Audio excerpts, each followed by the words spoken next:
अस्सलाम वालेकुम फ्रेंड्स, अभी मैं मौजूद हूँ ग्राया बर्गर पॉइंट के ऑनर के साथ। इनसे सारी मालूमात लेंगे कि ये कहाँ पे बर्गर पॉइंट मौजूद है और कितना खर्चा आ गया इसको बनाने पे, कितनी जगह पे वाक़ है, ये सारी मालूमात इनसे क्लियर करते हैं। अस्सलाम वालेकुम। क्या हाल है भाई, कैसी तबीयत है भाई? अपना नाम बताइएगा। मेरा नाम मोहम्मद फारूक आजम गुराया। अच्छा फारूक आजम भाई, ये बताइएगा कि ये लोकेशन इसकी क्या है, किस जगह पे अभी मौजूद है? अभी ये जो पॉइंट हमने बनाया ये अवामी रोड चौक डस्का में बनाया है और अपने इलाके के एक बहुत बड़ा एरिया में बना हुआ है। सही, जगह बता दीजिएगा कितनी जगह पे ये बना हुआ है? ये तकरीबन 9 फुट इसकी चौड़ाई है दुकान की और 45 फुट इसकी लंबाई है दुकान। सही, और लेडीज़ के लिए आपने अलग बनाया? लेडीज़ के लिए हमने इसका अलग सेटअप बनाया हुआ।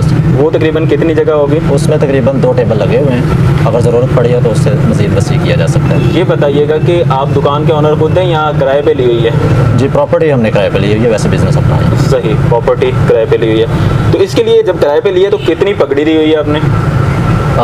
इसके तकरीबन पगड़ी जो है मार्केट के हवाले से तकरीबन 1 लाख रुपया कम से कम। पगड़ी से मुराद समझा दीजिएगा कि क्या होती है ये एडवांस लिया जाता है जो दुकान किराए पे लेने से किराए के अलावा जो है ना एज ए ज़मानतन जो है ना 1 लाख रुपया। किराया वैसे कितना चल रहा है इसका? तकरीबन इसका 25,000। ये भी बताइएगा कि अगर बर्गर पॉइंट बनाना है किसी ने इस तरह का तो क्या उसे महकमा फूड अथॉरिटी से कोई लेना पड़ता है लेटर वगैरह या कि नहीं? मौजूदा हालात के पेश नज़र अब फूड अथॉरिटी से लाइसेंस वगैरह लेना बहुत ज़रूरी हो गया है। ये बताइएगा कि तकरीबन कितने में मिल जाता है ये लाइसेंस? फास्ट फूड के और दीगर कारोबार के हवाले से मुख्तलिफ इनके रेट्स हैं, लेकिन जो हमारा कारोबार की कैटेगरीज है उसके हवाले से तकरीबन ये 6,000 रुपये का लाइसेंस मिल जाता है। सही। अच्छा, अभी बात कर लेते हैं इसकी बनावट के हवाले से। सबसे पहले अगर हम बात करें कि बर्गर वाला जो काउंटर है ये तकरीबन कितने में बन जाता है? बर्गर वाला काउंटर जो है तकरीबन अपने कारोबार की अपना वसत के हवाले से अगर देखें तो हमारा काउंटर जो तकरीबन इस वक्त जो है 30,000 रुपये का काउंटर बन तैयार हो जाता है और उसके बाकी से इक्विपमेंट्स जो है सामान वगैरह उसके अलग जैसे से। ये तवा है ये कितने का बन जाता है? तवा हम यूज़ करते हैं स्टेनलेस स्टील मैग्नेट वाला स्टील यूज़ करते हैं। उसमें तकरीबन तवा जो है हमारी अपना कारोबार के हवाले से वसत के हवाले से वो 6,000 रुपये का तवा आ जाता है। सही। और उसके अलावा एक उसके साथ सिलेंडर की ज़रूरत होती है और बाकी केचप की बोतल्स, अपना चमचे वगैरह और छुरी वगैरह और बाकी सामान ऑयल वगैरह डालने के लिए। बकिया सामान तकरीबन कितने का मिल जाता है? ये तकरीबन ये काउंटर और बकिया सारा सामान मिला के 45,000 रुपये का खर्चा हो जाता है। सही। ये बताइएगा कि माशाल्लाह आपने बैठने के लिए सोफ़े जो हैं वो खूबसूरत लगाए हुए हैं, ये कितने में बन गए सोफ़े और कितने में बन गए ये टेबल जो आपने लगाए हुए हैं? ये तकरीबन एक टेबल और सोफ़ा सेट जो है ना तकरीबन 14,000 रुपये का मार्केट से तैयार हो जाता है और हमने जो तैयार करवाए हैं ये तकरीबन 12-12,500 रुपये का तैयार करवाया, क्योंकि इसमें कुछ मटेरियल हमने अपने पास से लिया था और कुछ मटेरियल मार्केट के हवाले से। पास से मतलब क्या दिया? पास से मुराद ये है कि हमने जो इसका लकड़ी का फ्रेम इसके अंदर यूज़ होता है और इसके अंदर जो लोहा यूज़ होता है वो पर्सनल तो तकरीबन 14,000 के अगर रेट पे जाएँ तो तकरीबन 14,000 रुपये का एक सेट तैयार हो जाता है। आपके ये जो सेटअप है यहाँ पे कितने सोफे लगे हुए हैं? तकरीबन यहाँ पे हमने 10 टेबल लगे हुए हैं हमारे और उसमें 2 टेबल पे हमने कुर्सियाँ लगाई हुई हैं, बाकी 8 टेबल पे हमने सोफे लगाए हुए हैं। सही, यानी आपने ये जो सेट बताया 14,000 में इसमें 2 सोफे और 1 टेबल? जी बिल्कुल। सही। ये बताइएगा कि इस पे माशाल्लाह आपने डेकोरेशन भी अच्छी की है, डेकोरेशन पे तकरीबन कितना खर्चा आ जाता है? ये फ्लैक्स और सीलिंग वगैरह ये भी साथ ही बता दीजिएगा। जी, फ्लैक्स और सीलिंग जो तकरीबन हमारी लोकेशन के हवाले से हमारी जगह के हवाले से तकरीबन ये खर्चा 30,000 रुपये का अपना सीलिंग का खर्चा है, फ्लैक्स का भी 20 से 25,000 रुपये खर्चा है और इसके अलावा अगर डेकोरेशन किया तो वो 10 से 15,000 या इससे ज़्यादा जितनी आप मज़ीद चाहें वो आप पे डिपेंड करता है कि आप कितनी डेकोरेशन करना चाहते हैं। माशाल्लाह LED लाइट्स भी लगी हुई हैं, AC भी लगा हुआ है और पंखे वगैरह भी हैं। तो अगर हम बात कर लें AC की तो ये तकरीबन कितने का लग गया था यहाँ पे? AC अगर बिज़नेस के हवाले से जो AC की ज़रूरत होती है वो होता है एक इन्वर्टर AC होता है, एक दूसरा सादा वाला। सादे वाला ज़्यादा ज़रूरी होता है इसमें क्योंकि माहौल को एडजस्ट करना होता है। इन्वर्टर अगर लगाएँ तो वो उस तरह कूलिंग नहीं करता और ज़्यादा बिजली आ जाती है और सादे वाला AC जो है ना वो जाता है। तकरीबन 50,000 से 55,000 रुपये का AC इसमें ठीक रहता है। सही।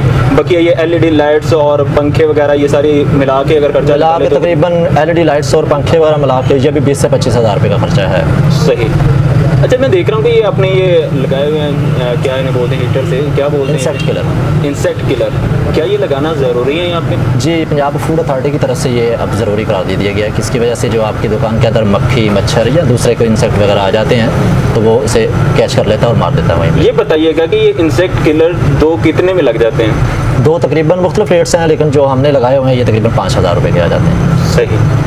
ये बताइएगा कि माशाल्लाह आपने ये किचन भी बनाया हुआ है यहाँ पे, तो ये किचन की तैयारी का तकरीबन कितना खर्चा आ जाता है? हमने किचन बनाया हुआ है और किचन में तकरीबन हमने फ्रायर मशीन्स रखी हुई हैं, बर्तन धोने का अपना सेटअप बनाया हुआ है और वैसे भी तवा वगैरह लगाया हुआ है दूसरे बर्गर वगैरह शवारमे वगैरह बनाने के लिए। तो इसमें तकरीबन 70 से 80 हज़ार रुपये की मशीन। अगर हम बात करें फ्रायर मशीन की तो ये कितने में मिल जाती है? ये तकरीबन मौजूदा रेट के मुताबिक 80 हज़ार रुपये की एक मशीन है, डबल कैबिन वाली। और तवा अभी तकरीबन 4 से 5 हज़ार रुपये वो अपनी एक वसत के वाले से है। बर्तन धोने वाला सिंक सेटअप जो है वो भी 5 से 10 हज़ार रुपये में तैयार है। इसके अलावा जो ज़रूरी सामान है किचन के अंदर आपका एग्जॉस्ट का होना बहुत ज़रूरी है, इंसेक्ट किलर का होना ज़रूरी है और दीगर ऐसे मामलात जैसे कि सेफ्टी के लिए आपका लिए एंटी फायर सिलेंडर होना ज़रूरी है और स्टाफ के लिए लिबास और दीगर ऐसी बहुत सी चीज़ें हैं जो अपना किचन में रखना ज़रूरी है, जिससे स्टाफ भी सेफ रहता है और कस्टमर के लिए चीज़ भी अच्छी है। ये जो सिलेंडर बताया आपने, ये क्या ज़रूरी है महकमे की तरफ से या ये तकरीबन बल्दिया की तरफ से भी है, बाकी इदारों की तरफ से भी है। जो क्या फ़ायदा है इसका फ़ायदा खुदा न खास्ता अगर आपके किसी भी जगह पर आग लग जाती है, फायर का मामला पेश आ जाता है तो फटाफट आप उसे आग बुझा सकते हैं। सही। ये बताइएगा कि ये चिकन के लिए फ्रीज़र भी ज़रूरी होता होगा, तो ये तकरीबन कितने का फ्रीज़र मिल जाता है? ज़ाहिर बात है आप अगर काम स्टार्ट कर रहे हैं उसके लिए आपको कुछ चीज़ें स्टोर करने के लिए फ्रीज़र बड़ा ज़रूरी है और उस फ्रीज़र अच्छी क्वालिटी का है तकरीबन आपको मार्केट से 50 से 60 हज़ार रुपये का अच्छी क्वालिटी का फ्रीज़र। इसके अलावा जो है बोतलों के लिए भी फ्रीज़र रिक्वायर्ड होगा, ये तकरीबन कितने में मिल जाएगा? फ़िलहाल तो कंपनी जिस कंपनी का हम मटेरियल यूज़ करते हैं, बोतलें वगैरह सेल करते हैं, वो कंपनी खुद ही इसे इसका फ्रीज़र वगैरह दे देती हैं। हाँ, उसका आप कुछ कह सकते हैं कि एज ए ज़मानतन हम कुछ पैसे देते हैं उनको। अगर उसे आप खुद ख़रीदना चाहते हैं तो वो भी तकरीबन इतना ही खर्चा है, बस होते दिगर कंपनी वाले खुद ही दे देते हैं, उसमें खर्चा कम ही आता है। सही। इसके लिए गोदाम का होना लाजमी है या कि नहीं? आपने ज़ाहिर बात है सारा सामान तो आप हर वक्त मार्केट से रोज़ाना ख़रीद नहीं सकते, इसके लिए आपको कुछ स्टोर करना पड़ता है। वैसे कह सकते हैं माइनीज़ वगैरह, केचप, बोतलें और दीगर सामान आपको स्टोर करना पड़ता है, उसके लिए सब गोदाम का ज़रूरी है। तकरीबन कितना गोदाम होना चाहिए? गोदाम आपके कारोबार की वसत के हवाले से आपको तकरीबन एक दुकान कह लें, आपसे 10 से 15 फुट की चौड़ी दुकान हो तो आपका सिस्टम चल सकता है। माशाल्लाह तकरीबन हमने सारे ही जो है खर्चे वो काउंट कर लिए हैं जो बनाने के लिए ज़रूरी हैं। तो ये मैं हो सका तो कैलकुलेट करके लिख भी दूंगा स्क्रीन पे कि कितना बना। अभी हम बात कर लेते हैं कि मंथली हमारा तकरीबन कितना खर्चा आ जाता है। सबसे पहले तो ये बता दीजिए कि हमारे पास यहाँ पे स्टाफ कितना है? यहाँ पे तकरीबन 4 लड़के काम करते हैं। कितनी सैलरी देते हैं अपन? सैलरी कारोबार के काम के हवाले से है, जो किचन में काम करते हैं उनकी 12,000 रुपये सैलरी है और जो वेटर है उसकी 10,000 रुपये, जो काउंटर पे है वो भी 12,000 रुपये। सही। और इसके अलावा बिजली का बिल भी बता दीजिएगा कि मंथली कितना आ जाता है? बिजली का बिल तकरीबन 20 से 25 हज़ार रुपये, अगर एसी चलाते हैं फुल टाइम तो 20 से 25 हज़ार बिल आता है। दुकान का किराया? दुकान का किराया भी 25 हज़ार रुपये है। इसके अलावा वो पानी का बिल? नहीं, पानी का बिल नहीं है, वो हमने खुद मोटर लगाई हुई है। और गैस मंथली कितने की इस्तेमाल? गैस तकरीबन आपके कारोबार के हवाले से है, वो हम डेली सिलेंडर मंगवाते हैं, वो कभी एक सिलेंडर 2 दिन में भी ख़त्म हो जाता है, 1 दिन में भी ख़त्म हो जाता है, 4 दिन भी लग जाते हैं। वो कारोबार की वसत के हवाले से, कारोबार कितना तेज़ जा रहा है, कितना स्लो जा रहा है। तो जी फ्रेंड्स, ये थे हमारे मंथली खर्चे के तकरीबन कितना मंथली खर्चा आ जाता है। तो अब हम इनसे ये पूछेंगे कि माशाल्लाह इनका इतना अच्छा ये सिस्टम चल रहा है, तो क्या खसूसियात हैं कि माशाल्लाह लोगों का इस तरफ रुझान लगा हुआ है और आपका माशाल्लाह कारोबार चमक रहा है, तो कौन सी टेक्निक आप यूज़ कर रहे हैं? पहले तो मैं शुक्र अल्लाह का अदा करूँगा, अल्लाह ताला का करम है कि अल्लाह के फजल से हमारा कारोबार एक अच्छा चल रहा है और अच्छी रोज़ी रोटी कमा रहे हैं। उसमें कारोबार के अच्छा होने के लिए काफ़ी ज़्यादा चीज़ें ज़ाहिर बहस आ जाती हैं कि एक तो दुकानदार का कुछ इखलाक होना ज़रूरी है, दुकानदार का कस्टमर के साथ डीलिंग अच्छी होनी ज़रूरी है। और वैसे भी दुकान की इससे पहले अगर किसी की कामयाबी है तो वो ये है कि दुकान का एनवायरनमेंट कैसा है, दुकान की लोकेशन कैसी है, दुकान किस जगह पे वाक़ है। ये ना हो कि आपकी दुकान मंडी में वाक़ हो और आप चाहें कि हमारा जो टेस्ट है या जो एनवायरनमेंट है वो बाज़ार वाला हो, तो ऐसा मुश्किल हो सकता है।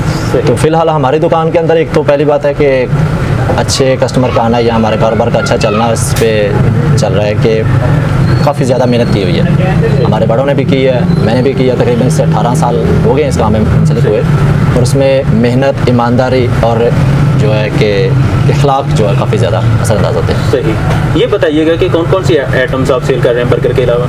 इस वक्त हम रेगुलर बर्गर यूज़ कर रहे हैं, बना रहे हैं, जो अंडे शामी वाला बर्गर है, जो हमारा माशाल्लाह फेमस बर्गर है इस एरिए में। कितने का सेल? वो तकरीबन 110 रुपये का सेल कर रहे हैं। अच्छा। मौजूदा हालात के पेश नज़र। जो सस्ता है वो कितने का? जो सस्ता है वो उसमें छोटा साइज़ का होता है, गोल बर्गर, अंडा फ्राई अंडा बर्गर कहते हैं, वो तकरीबन 90 का सेल कर रहे हैं। तो उसके अलावा हम जिंगर बर्गर सेल कर रहे हैं, ginger shawarma, chicken shawarma, nuggets वगैरह, विंग्स वगैरह, फ्राइज़ वगैरह भी सेल करते हैं। इसके अलावा जो है अभी कुछ आइटम्स हमने शुरू करनी है, तो वक्त के साथ इंशाल्लाह हम शुरू करेंगे। और रेसिपी में आप कौन सी कोई ख़ास तकनीक इस्तेमाल करते हैं, बता सकते हैं? रेसिपी वैसे तो जो मसाला जात यूज़ करते हैं वो तो आम किस्म के ही हैं। आम किस्म से मुराद ये है कि आप कुछ क्वालिटी वाइज कह लें कि अच्छी क्वालिटी के यूज़ करते हैं, लेकिन मार्केट से आसानी से अवेलेबल हो जाते हैं। उसका हमारा तरीक़ाकार है, मेथड है, वो एक अलग प्रोसेस है जिसमें हम चीज़ सामान तैयार करते हैं। और जो रेगुलर बर्गर के लिए और जिंगर बर्गर के लिए जो हम यूज़ करते हैं वो तकरीबन मार्केट से मिलता जुलता ही प्रोसेस है। सही। इसमें ये बताइएगा कि बर्गर की दुकानें तो बहुत ज़्यादा शुरू होती हैं, लेकिन उसमें कुछ फ्लॉप भी हो जाती हैं। उनके फ्लॉप होने के रीज़न क्या होती हैं? बहुत सी दुकानें फ्लॉप हो जाती हैं। हमारे मुताबिक हमारे सामने कुछ दुकानें फ्लॉप हुई हैं। हमने जो नोट किया उसमें सबसे पहले तो है कि दुकानदार की तवज्जो है, कस्टमर की तरफ ध्यान ना देना, कस्टमर की बात को गौर से ना सुनना, गैर जिम्मेदारी का मुजाहरा करना और मटेरियल बनाना और उसमें क्या कहते हैं वक्त के साथ साथ कटौती कर देना। मतलब चीज़ बना रही, पहले काम चल गया और ऐसा ऐसा उसमें कोई मिलावट चीज़ इस्तेमाल कर ली, मिलावट कर ली, तो इस तरह की बहुत सी चीज़ें आ जाती हैं। लेकिन फ़िलहाल जो मार्केट में फ्लॉप हो रही हैं उनका कुछ लोकेशन के हवाले से है, कुछ लेबर की प्रॉब्लम्स हैं और कुछ पर्सनली दुकानदार की खुद की प्रॉब्लम्स हैं, जो कि दुकानदार का कस्टमर को टाइम ना देना और उसकी कस्टमर की तरफ ध्यान ना देना भी बहुत ज़्यादा। हर कारोबार में कुछ प्रॉब्लम्स भी होती हैं। आपको इस कारोबार में कौन सी प्रॉब्लम्स का सामना करना पड़ रहा है? कारोबार में प्रॉब्लम्स यकीनन होती हैं, लेकिन इस वक्त हमें प्रॉब्लम्स कुछ ऐसी हैं, कह सकते हैं आप लेबर की प्रॉब्लम आ सकती है हमारे लिए, तो जो गाय बगाए आती भी रहती है। उसके अलावा हमें अगर माहौल के मुताबिक लाइट चली जाती है उसकी प्रॉब्लम होती है। जहाँ बाहर का एनवायरनमेंट है, आंधी वगैरह आ जाती है, उसकी मिट्टी धूल का सामना है, तो इसके ज़्यादा भी छोटी मोटी प्रॉब्लम्स आती रहती हैं, लेकिन वो एडजस्ट कर ली जाती हैं। सही। आप अकेले ये काम कर रहे हैं, बकिया भाई भी, कितने भाई इन्वॉल्व हैं? जी, इस दुकान पे मैं काम कर रहा हूँ और वैसे छोटा भाई शवारमा है वो काम करता है। सही। इसके अलावा 2 बड़े भाई हैं, वो अलहदा से काम कर रहे हैं। उनकी भी इसी किस्म की दुकान है? जी, जो सबसे बड़े भाई हैं उनकी भी इसी तरह की दुकान है। उनसे छोटे जो मुझसे बड़े जो हैं उनका अलहदा सिस्टम है वो। और आप आने वाली नस्लों को ये तरकीब दिला सकते हैं कि उन्हें ये कारोबार करना चाहिए? बाज़ कारोबार वो होते हैं कि शुरू तो कर लिए लेकिन बंदा उकता जाता है उससे। आपकी फीलिंग्स क्या है इस कारोबार के हवाले से? मेरी फीलिंग्स ये हैं कि आने वाला दौर क्योंकि फ़ास्ट फूड वाला दौर है और हमारी न्यू जनरेशन जो है वो ज़्यादा राग़िब है इस फ़ास्ट फूड की तरफ, और एक अच्छा बिज़नेस है। जो लोग बिज़नेस करना चाहते हैं उन्हें चाहिए कि आप इस बिज़नेस में पहले तो तजर्बा हासिल करें और यकीनन इसमें इंटरेस्ट लें, तो ये एक अच्छा कारोबार है। और इससे सीखने के लिए तकरीबन कितना टाइम रिक्वायर्ड है? किसी के पास गुजारें या डायरेक्टली शुरू कर लें, क्या कहते हैं? डायरेक्टली कोई कारोबार बंदा शुरू करता है तो उसके लिए उसका खुद का थोड़ा सा इल्म रखना ज़रूरी है। अगर खुद तजर्बाकार होगा तो खुदा न खास्ता अगर कोई प्रॉब्लम आ भी जाए तो वो सेट कर लेगा।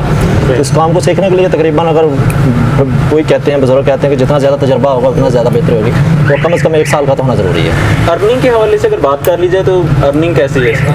अर्निंग तो माशाल्लाह हमारी अच्छी है, पर अल्हम्दुलिल्लाह अल्लाह का करम है, ठीक है उसमें। तो फ्रेंड्स, ये बात यहाँ पे मैं क्लियर करता चलूँ कि इनकम के हवाले से ये क्वेश्चन थोड़ा सा कॉम्प्लिकेटेड सा होता जा रहा है। या तो कोई इंटरव्यू देना पसंद नहीं करता कि हमें FBR वाले तंग ना करें, और अगर कोई इंटरव्यू देता भी है तो उसमें वो ये शर्त लगाता है कि इनकम वो शो नहीं करेगा, क्योंकि अगर वो इनकम शो करता है तो FBR वाले आन पहुँचते हैं। तो लिहाजा मैं यहाँ पे रिक्वेस्ट करना चाहूँगा, अगर मुझे कोई FBR वाला सुन रहा है या कोई आपके रिलेटिव में से इस महकमे में है कि जितने बिज़नेस चैनल हैं यूट्यूब के, मेरे अलावा बकिया भी जितने चैनल हैं बिज़नेस के रिलेटेड, उन्हें ये अथॉरिटी देनी चाहिए कि जिसका वो इंटरव्यू करें उसे कोई बाद में FBR वाला तंग ना करे, बल्कि जो उनका इनकम टैक्स बनता है उसमें भी कुछ डिस्काउंट दिया जाना चाहिए, ताकि वो खुशी से सही मानों में इंटरव्यू दे सकें, सारी मालूमात शेयर कर सकें। जब न्यू जनरेशन तक न्यू आइडियाज़ पहुंचेंगे तो वो इस कारोबार की तरफ आएंगे। जब वो इस कारोबार की तरफ आएंगे तो ऑटोमेटिकली इनकम टैक्स भी जनरेट होगा और मुल्क तरक्की की तरफ बढ़ेगा।